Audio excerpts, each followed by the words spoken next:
Welcome everybody to Service Drive Revolution. Today we're going to talk about the next impending crisis. We have a lot of talent here at the table. We have Gene, Cliff, Christian, Hogie, Vicky, Fairborz. We're having a meeting here and our virtual meeting is coming up tomorrow. So I thought when everybody was here in the office, it'd be fun to have a roundtable and talk about some of these issues that are facing our industry, like tariffs and arranged marriages, all kinds of stuff. And we also talk about which talk tomorrow on our quarterly meeting that everybody's the most excited about, which the choices are the 5 love languages of parts. Yes. You're doing parts is from Venus, services from Mars. And you're doing atomic habits of the service department. So at the end, you'll find out what we're more excited about and much, much more coming up on Service Drive Revolution.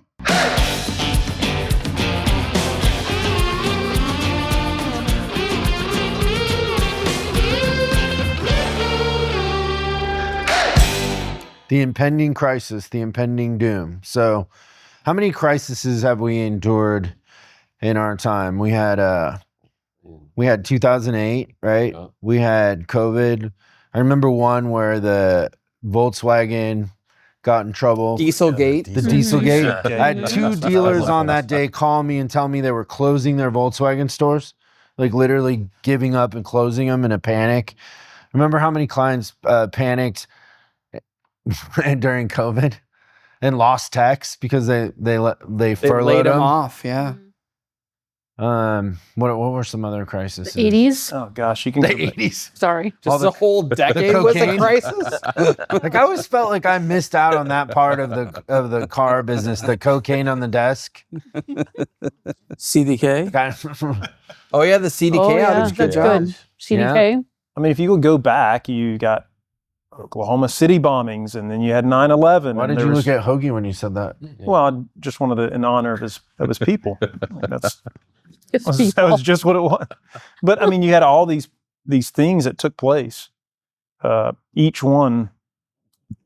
What about the Doom was a great one. What about the big airbag recalls? Remember that too? Yeah.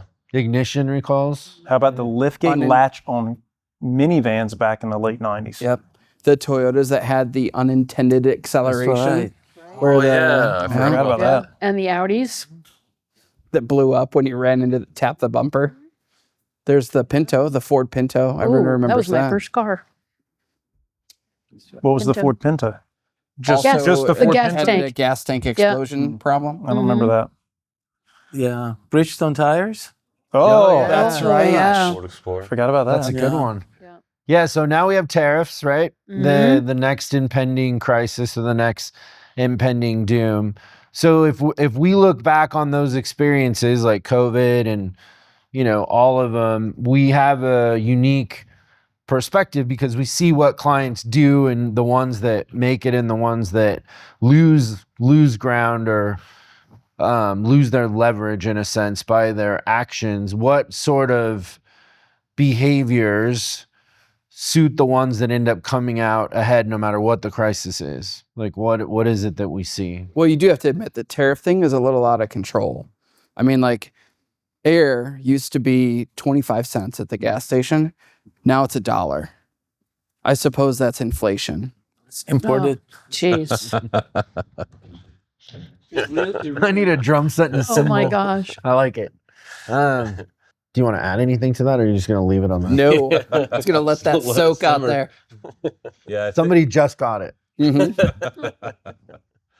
I think the dealers that will come out on top are the ones that will double down on what they're doing that's successful. They won't shy away from, the noise, and they might lean into it. And they found success when others are in fear. It's good. I think the dealers that are successful will find a workaround. They're going to see it, look at it as an opportunity, and work through it, and not sit back and let it happen to them. They're going to work towards it and move forward. Yeah, I mean, the funny thing is during COVID, fixed ops got busier, right? Because people kept their. It seems like the one thing that happens with every crisis is. Do you guys remember when like the average car on the road was like 9 years? Yeah. And then 10 was like, oh my God, the average car on the road is 10 years. And then now we're like knocking on 14. Like every crisis, people just keep their cars longer, which benefits service. There's clearly no tariffs on labor, right? There might be on parts, but there aren't on labor. And so when tariffs affect new cars, it means people are going to keep their cars longer. What if we see people keeping their cars for 16 years? Like, it just seems like it works to our advantage every time. Well, that's where the preventative maintenance comes in. And people who maintain their vehicle, they can keep it longer and they get better ROI on their investment. Even during COVID, the dealers that knew how to sell customer pay work and not just rely upon warranty or internal work, they were successful or even more successful because they found a way. How many dealers did we have get better during COVID? Oh my gosh, a It was ton. a really big list. It was insane. to Don't you me. also feel like the gap between the performers and the underperformers went like Oh, Super Grand crazy. Canyon Huge. wide? Yes. Absolutely. Yes. huge. Like there was a group of them that just gave up. Mhm. They literally just gave up. They was like, they just one more thing. I can't handle it. I guess that's a part of it too, is like, they're not surprised in a way. Like they expect things to happen. And so they look for the leverage. It doesn't shut them down.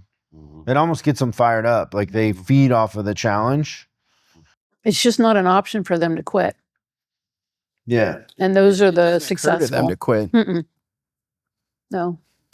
I remember during the COVID thing when we heard like one person started laying techs off and all of us had to like get on the phone with our clients. Don't do it. Don't lay them off. I don't care what you hear. I don't care what your Yeah. golf buddy tells you. Do not lay your techs off. We'll figure it out. I promise. Well, I remember in 2009 or whatever, AutoNation.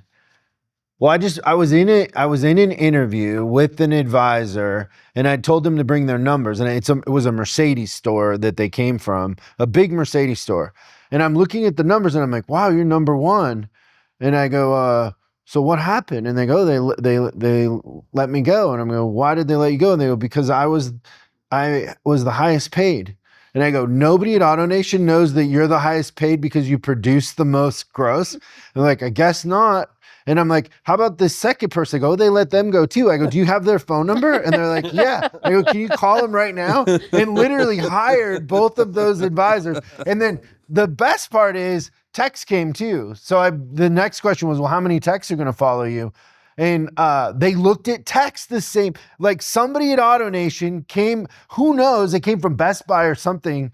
But whoever was in charge at that point of the Western region had no idea that the highest paid advisor was the one producing the most. They thought they were just the highest paid and we got to cut payroll.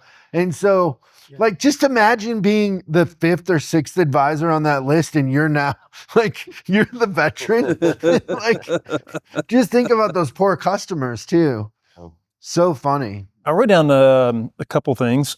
Adaptability comes to mind. Like when things are going bad or the next pending doom, like their adaptability.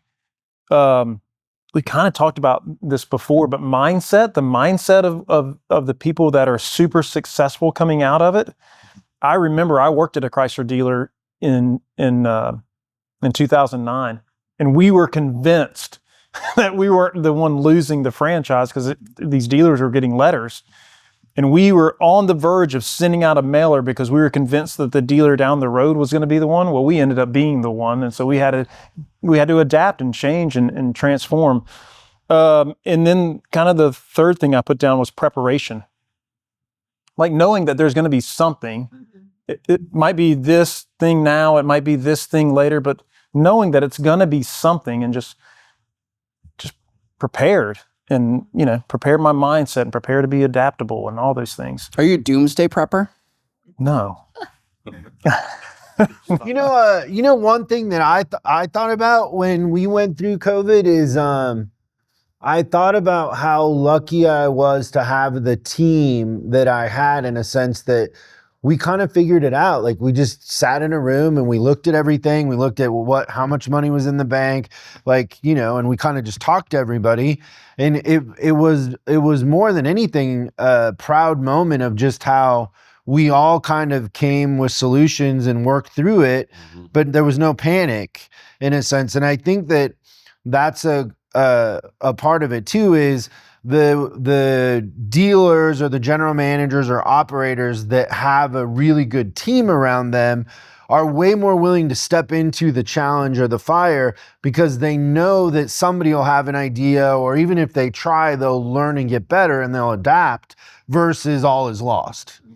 And the all is lost, usually those type of operators, when they turn around, everybody else is running for the door anyways. They're calling around trying to figure out. But there's also a pattern of that, right? Like those guys that lay people off, the message that sends to the troops lasts forever. Like you remember when you work for somebody that, oh, times got tough and I was irrelevant, right? Like how many stores did we have that picked up talent that were so jaded because they were like, hey, I've worked here for 20 years and then I'm disposable because of a virus or. And it was so fast. Like if it happened in the middle of March, they were laying people off by like March 23rd. Oh, they're just like panic. It was like, immediate. The button got hit and then they just say goodbye to people. It was just insane. Yeah. But it was polarizing. Like the Grand Canyon thing is. Yeah, people went to the top and people went to the bottom. Like there wasn't anybody in the middle. And it's a weird thing during a situation like that to have people having record months. Well, I noticed it in restaurants too. Yeah. Like some restaurants just closed and gave up, and other ones were like, okay, we'll do delivery. Yeah. And those ones that decided to do that had for years been collecting, you know, you started getting emails because they'd been collecting emails and they're like, hey, we're delivering now. Please help us keep our team going. And like you were rooting for them, you know, but they'd done the work of having a customer list so they could go direct. They were quick to adapt to the delivery thing, all of that. I knew that me as a consumer, I then became more loyal to those folks that were more adaptable because I appreciated the fact that they did that they worked through it, that and they were cared still about their people. Yeah, they were still there for you. And so I wanted to make sure when it all ended, or the time it was ended, I wanted to go back to them to show my appreciation to them. And the same thing with the dealers that just didn't close. Well, it was funny, like we had advisors that would go out and deliver cars during that time, right? Like we had a lot of clients delivering. And I remember listening to the owner of Craig's on Joe Rogan, and we would order from there during COVID, and they literally would have the waiters deliver it, and he would like say, like, you know, tip them and all that. And so you would tip the waiters who brought it to you like you would tip them if you were in the restaurant, and it kept everybody going. It was a really smart strategy in a sense, but very similar sorts of, you know, mindsets from restaurants to auto. It was the winners and the losers kind of had the same outlook. And I think it's the ability to be creative in a time when people are doing things the way they've always done them.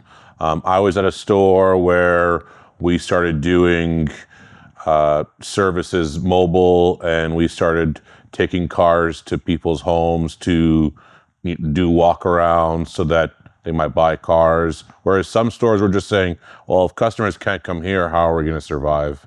Or parts stores delivering on a more nationwide level as opposed to a more local level. So I think the creativity on how we're going to succeed differently than how we may have in the past might be one of the tools. Well, it's a short game or a long game. So those guys that got rid of, you know, the technicians, like where are they at now? They're the ones scrambling, saying they can't hire, versus a long game of, you know, to your point, the guys that, whatever it was, the 23rd of March, like, oh my gosh, we gotta do this thing now, versus the long game is we're going to get past this. This is just the next thing. You know what the other irony behind that is too? Those same people that are like, they decided in 5 days to let text go, it will take them 7 months to decide on a pay plan change. Yeah, for sure. They're not sure about anything. Completely agree. But they love to Yeah. panic. Yeah. But they're gonna love to pull panic. that button. Well, Yeah. there are those that, they operate out of fear. And there are those that they see that as an opportunity. And I think the teams that are nimble, like you were saying earlier, creative, they already have a structure in place by collaborating and be ready for the next thing that happens. And having those systems in place that you can talk amongst yourself and be ready to see what's the best way to, set the course. Those are the ones who are successful versus the ones that do the knee-jerk reactions and just out of fear.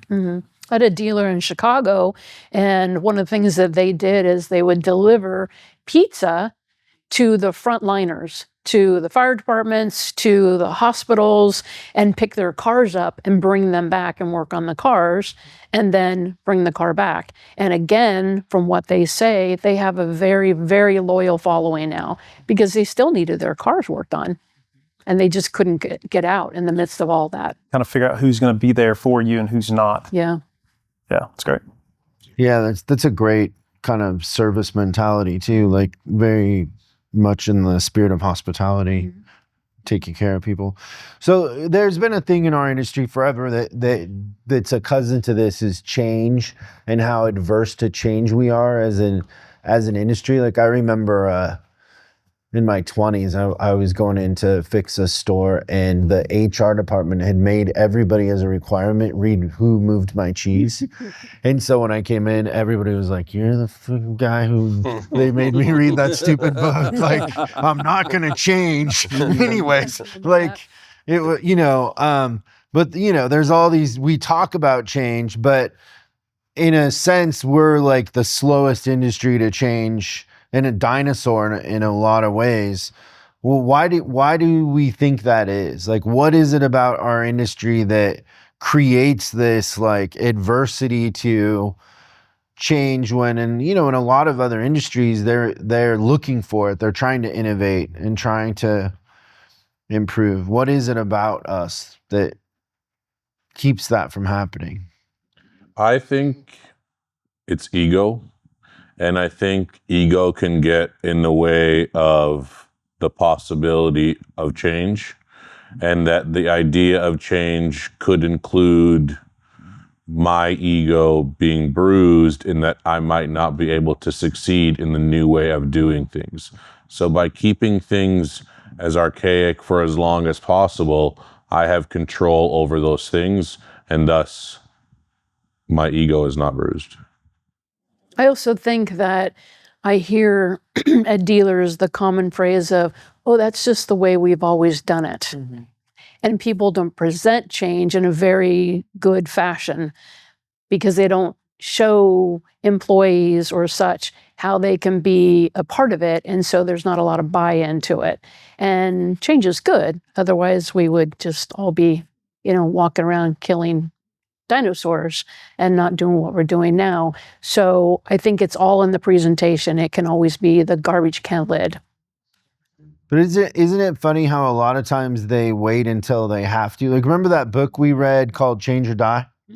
And how people like literally wait until they're dying of heart disease or whatever it is to change the way they eat or to change their habits. Doesn't it seem like that with our industry? Is like they could have it so much better, but they're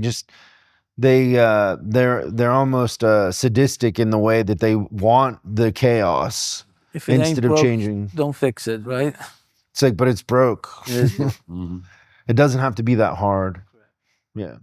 Well, they attach their identity being able to manage through the crisis, right? Like that's a thing. I think that really the automotive industry, in comparison to many other industries, it's got this crazy like legacied entitlement of it'll always be there and everyone will wait for us Yeah. in the business. So like that is one of the things that I think allows complacency, failure for creativity, and just more than so many other industries where literally they'll make the decisions as a whole and everybody agrees with each other, which make no freaking sense whatsoever. And it's like, everyone's like, "Oh yeah, that's a good idea. We should, let's not talk about this thing." Like I know you brought it up a bunch of times, but when you were going to do a speaking thing and it was like early 2010s, I think, and you wanted to talk about like Tesla and disrupting the industry. So you're talking about NADA. Yeah, and I you're was gonna literally speak at NADA. and I'm literally trying to be nice to NADA you're- for some reason. you were told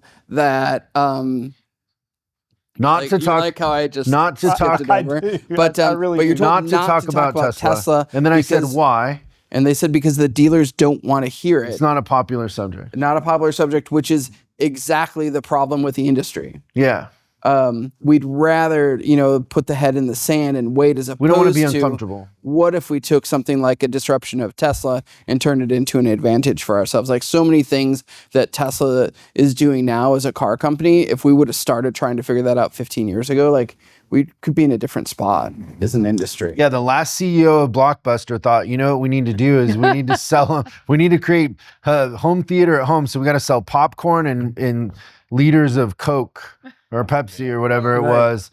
That was his idea to save it, was just double down on the thing. And late fees. Yeah. We need more late fees. Yep. CEO of BlackBerry had the same thought, right? We need to stick to physical keyboards when everyone obviously was going towards touchscreen. And that was the cross that he was willing to die on. Yeah. No, Crackberry no Never saw him more. again. I don't know. I miss my old BlackBerry. I like my BlackBerry too. Yeah. Is it the wheel or the wheel. Yeah. See, you could have done the wheel, but had the other part digital maybe? I don't know. Yeah, maybe. It's a hard problem to solve. Kind of piggybacking on two things that I already said, because I wrote both of them down. Tribal, the whole tribal thing. It's always been. It's just the way, or that's the way they're doing it. Control, definitely wrote that one down. And then the last one I wrote down because it's super fascinating to me is we kind of wait till the things like engulfed. We see a little spark, a little flame that we could probably really stomp out, but we wait till that damn thing is like in 6-alarm fire, and then we decide we want to do I something. think that you're right, because look at the whole CDK situation that happened. I bet you dealers aren't prepared for it to happen to Reynolds or Techion, because it's going to happen again. And that's one of the things that I would tell my dealers when all that was happening, especially the ones that weren't CDK, ADP, whatever you call it now. I said, you need to be prepared for this. Do you have handwritten tickets? Do you have time clocks? Do you have time cards? Let's get in front of this instead of behind it, because the day that it happens, everybody's going to panic, and then everybody wants to stop business. So we can't work on cars. Think Well, about we the can still dealers work that on were cars. successful at the CDK thing. Like I think about one of our clients in particular, that they still, almost experienced growth during that time because they just figured it out. Oh, Like, yeah, Yep. that's true. like, We had people get better. yeah, it's crazy. But it was a Tracking, choice that they made to do it versus. Well, because I think what you're talking about is the fact that the CDK, like they weren't able to rely on the computer. So what they did is like, we're handwriting, we're having conversations with customers, we're asking them questions about themselves and about their car. Like it brought back the customer experience to where I think that's kind of what's happened is that like over the last decade, we just pile like one software program on, then another software program. Like they're trying to fix the fact that we don't do a great job of taking care of customers with all these software programs. Well, the software programs go to crap, and then we're back to having conversations with the customer. And then they just kind of remembered that afterwards, like, oh, wait a minute, it was way easier to like sell and present when we made friends with the customer. Like whoever would have thought of that? But by God, get tablets. Yeah, Yes. Like that- because you that'll- don't want to have to look the customer in the face. Yeah, that'll make it better. So the advisor can just Put the be whole down here the whole time. Yeah. Anything else you guys want to talk about that you're seeing out there? No, I think just in these situations, the only thing I would add is, one thing we talk about from time to time is just the perspective we get. We're on the outside looking in. We're looking at all of our clients' financials and results every month. And so we have the unique opportunity to have a great perspective and see what it looks like with great clarity. And I think as you unpack all these different things, people that are adaptable, people that make the decision, that are more apt to change, all of those things, is they are conditioning themselves to focus on what they can control. If I focus on what I can control, whether we're in a time of crisis or not, they're focused on what they can control, and that has more to do with our outcomes than anything else. And then when crisis comes, I don't know anything else. I've already conditioned myself to only focus on what I can control. And then there's no panic in that. It's just, everybody else is buying into the fear and jumping off the ship or whatever. And, and you spot the one bridge that was left and you just go walk across it. And I think that's when a successful service manager, service director, they're going to control their day instead of letting their day control them, to where they're just not functioning. It's just all happening to them and they panic and then freeze. You would ask the question, being on this side of the table instead of being a service director or service manager, it is hard to be over here now and look at a 360-degree angle, whereas before, as a service manager, you're often just looking at your department. But you have to expand your whole view to the entire dealership and what's good for the dealership. Sometimes that might be a little bit difficult when you're just the service manager. Yeah. So tomorrow we're going to do our quarterly virtual meeting with our clients. And there's going to be 3 speakers, but there's going to be 3 here at this table that are going to talk that is more exciting than the speakers that we hired probably to come. And so Cliff is doing the 5 love languages of parts. Hogie's doing atomic habits Of a service manager. of a service manager. And then Christian is doing parts is from Venus, services from Mars. Exactly. Which one are you more excited to hear? I like to hear anything that has to do with love, so I go with Cliff. Love languages? Yeah. I'm excited about parts because I've always been in service for my entire career and just know a couple things about parts, like when you don't have the part. But I know that's not true. So I want to hear Special more order about parts? it. Yeah, I think for me, it's parts are for Venus and services for Mars. I think Little combination. I think the 2 departments that are right next to each other and collaborate on nearly everything, and how there's each of them perceive the other one to be so different is really fascinating.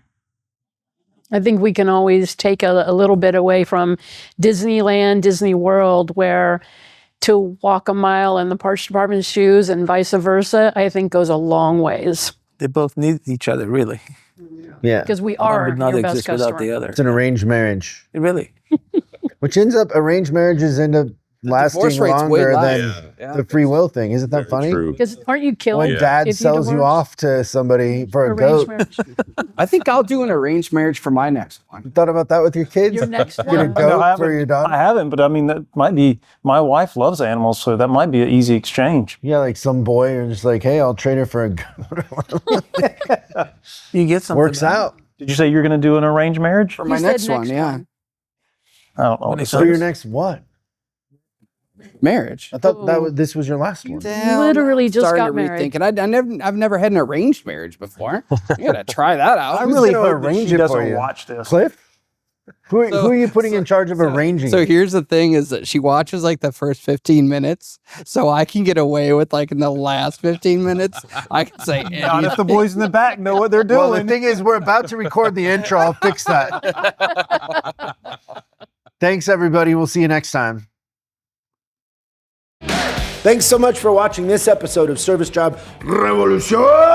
We're uploading new stuff every day, so make sure you subscribe and click the bell icon so you don't miss out. If you have a question you'd like us to answer on the show, call 8333-ASK-SDR and we'll answer your question on the show. That's 8333-ASK-SDR.